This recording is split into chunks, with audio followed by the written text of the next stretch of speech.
Let us evaluate what the Kal Purusha Lagna is and what the basis of Vedic astrology itself is, or for that matter, any astrology. You take sidereal, tropical, I have kind of mixed both of them because there's only one place, one system. There's no meaning in differentiating 20,000 different types of calendars. And this is all based upon the balance of light and shadow.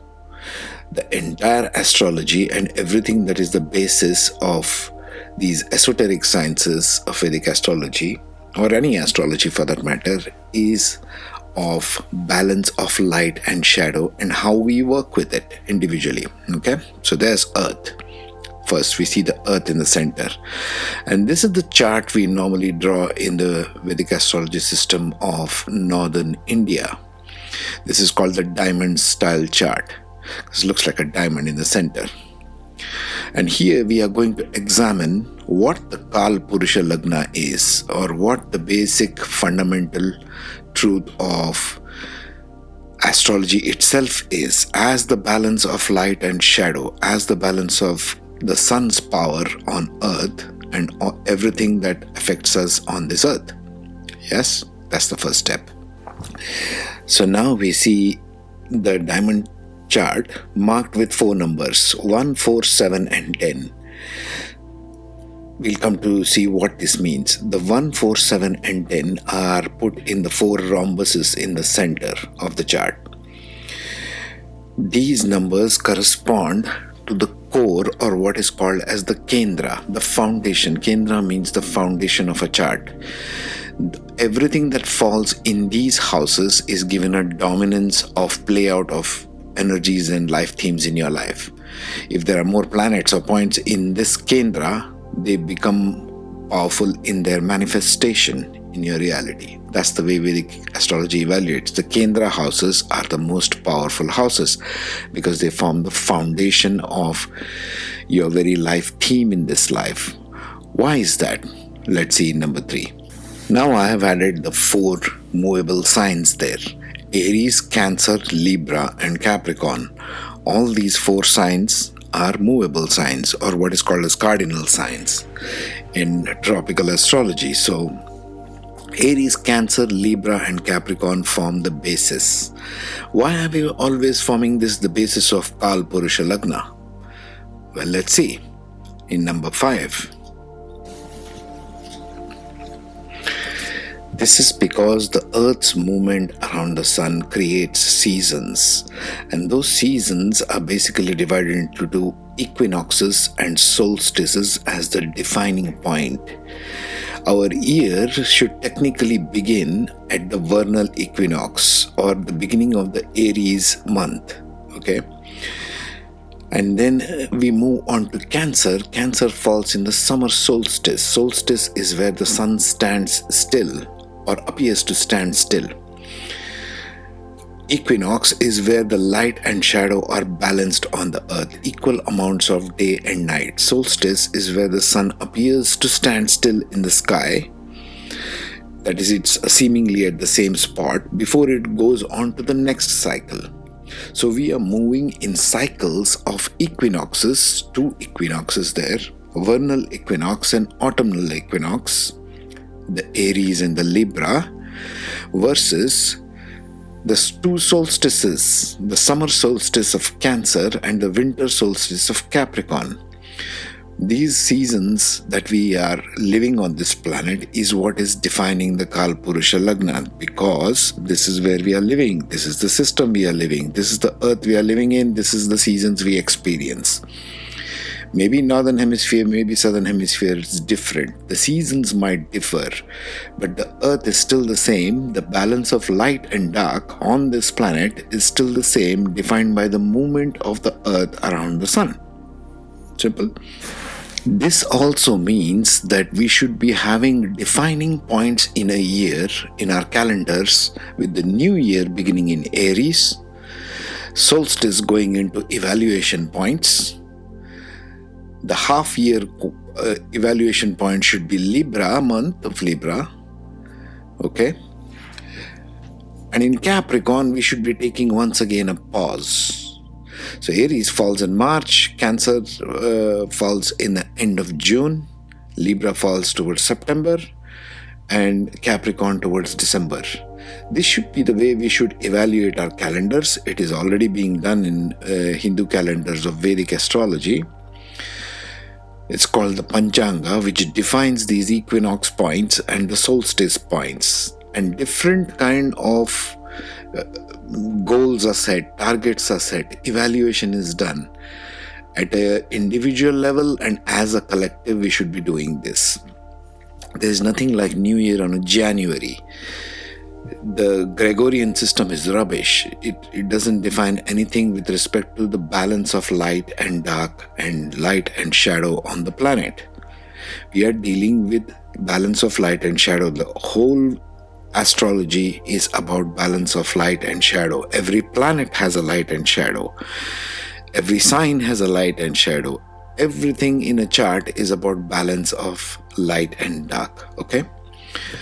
So, that being said, we are dealing with Aries, Cancer, Libra and Capricorn as the cardinal points. That's why it's called as Kal Purusha Lagna.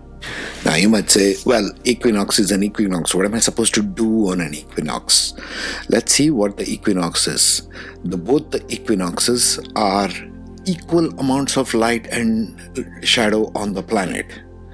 The other side of the earth, where sun is not falling, the night time is basically the shadow of the sun.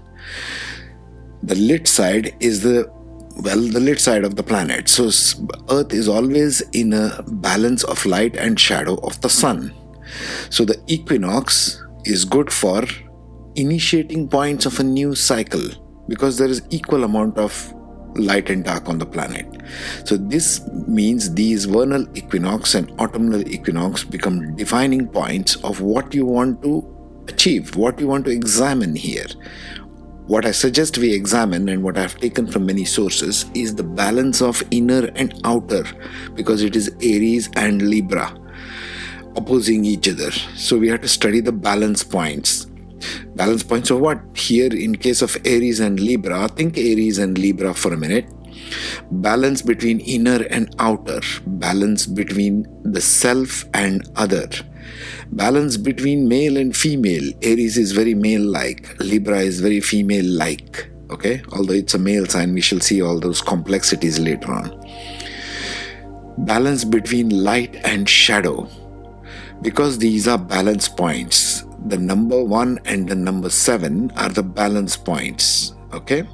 Balance between male and female. Why? Because this splits the chart into two equal parts on the left and the right side. Our left side is feminine side, our right side is masculine side. We shall examine this in detail in the coming videos of how this plays out in the planets, zodiac, as well as in the nakshatras. So we are talking about equinox points, vernal and autumnal equinox, where you take a check, where you initiate a new cycle. So if you are running a company, a corporation, a business or anything, these equinox points should be your beginning cycle. You should take a check of all your balance sheets or your accounts, your new goals, targets, your practical goals of life. Even as an individual, you should set at the equinox points, because the equinox brings about the light and shadow from the sun in equal measures.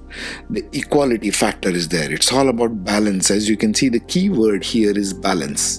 The equinox points therefore define the balance points of what you need to do, initiating a new cycle. So in this context, we are talking about vernal to autumnal equinox is one cycle, 6 months of the year, and autumnal going back to vernal is the second half of the year, the other 6 months. So technically, you should be taking a check every 6 months of the year. You should be doing your planning this way. Now, before we get to the solstice, there is a concept you need to understand in Vedic astrology, which is called Gandanta, the end of a cycle. Gandanta means where the energies itself transit from water signs into fire signs. Okay? So which means going forward, it means transiting from Pisces to Aries, that red line marked over there, transiting from Cancer to Leo, the second red arrow over there, and transiting from Scorpio into Sagittarius. So Pisces is a water sign going into Aries, the fire sign. Cancer is a water sign going into Leo, the fire sign. And Scorpio is a water sign moving into Sagittarius again, which is a fire sign. This is called Gandanta, or end of a cycle. What does this signify? End of a cycle as in what? The end of anything is the beginning of something else. Obviously, there is no end. There is just a ending of one thing and transiting into another. Why is this significant? Because the water and fire are mutually opposing energies. They are completely of a different kind and nature. Therefore, they obliterate one another. They are mutually self-destructive to one another. Water will extinguish fire and in the process get extinguished itself. Both become transformed. That's what it means. So when we are going from equinoxes, going towards solstices, something happens in between. You approach the Gandanta point every single time. As you can see, every 6 months you approach this Gandanta point. And it happens going from solstices into the next half of the equinox, right? Like moving from Cancer towards Libra, moving from Libra towards Capricorn, moving from Capricorn towards Aries. So every single one of these journeys that we undertake, typically every 4 months, you are coming across this Gandanta point. So what does this give you an opportunity to do? It brings you from the solstice forward into a new cycle, a fresh cycle. Remember this. So Gandanta point is ending of a particular kind of energy. It brings you to a null point of evaluation. Gandanta means basically the two mutual energies are destroying itself, fire and water. This gives you a chance to come to a null point, reevaluate whatever decisions you want to take, personal goals as an individual, and then go forward. So when Cancer goes into Leo, in the Cancer to Leo month, this is a good time to evaluate stuff. Whatever you new things, you are coming to a null point. Null points are the best points to evaluate and set new goals, so to speak. Okay? Now let us speak of solstice, because we have coming to the summer solstice and the winter solstice. The summer solstice happens in Cancer. The winter solstice happens in Capricorn. So, what do solstice points mean for us? Solstice are pause and evaluation points. Why? Because the sun is appearing still. Sun is not appearing to move towards the north or the southern hemisphere. It's like standing still. Okay? So, these become the pause and evaluation points. So, what do we need to do best in these solstices? Check mental versus emotional. Why? Because there is Cancer and Capricorn. These are oppositional energies, okay? Mental versus emotional are two different kind of energies we all possess. So we need to check that. Am I going too mental? Am I going too emotional? You need to check the balance between these two. Check between inner and outer. Why? Again, because number 4, Cancer falls in summer solstice. Number 10, Capricorn falls in winter solstice. Capricorn is all about external world. Summer solstice Cancer is the most private, most inner world, your heart, between your heart and mind, so to speak. Check between self and selfless. Self is what Cancer stands for, your inner self. Selfless is what you produce outside in the external world in Capricorn. So check your attitude and emotions and your goals and your what you need to bring to the world, or whether you need to go within. So check that between self and selfless actions. Check between creation and dissolution. Dissolution point, the first dissolution point is Cancer, because it's the first and beginning of the moksha signs, the liberation signs. Creation is where you create in the external world in Capricorn. Right? So creation and dissolution. What do you want to create? What do you want to dissolve in your life? Sometimes you need to just let go of something. Sometimes you need to use whatever knowledge, wisdom you have gained as the propelling force or as the fuel for creating the next step or next goals of your life, any area of your life. Okay? So these are the generic points of solstice you need to bear in mind. They are pause and evaluation points. Solstice, stand still, just like the sun. It's all about the sun, it's all about the light and balance of dark and light on this planet, folks.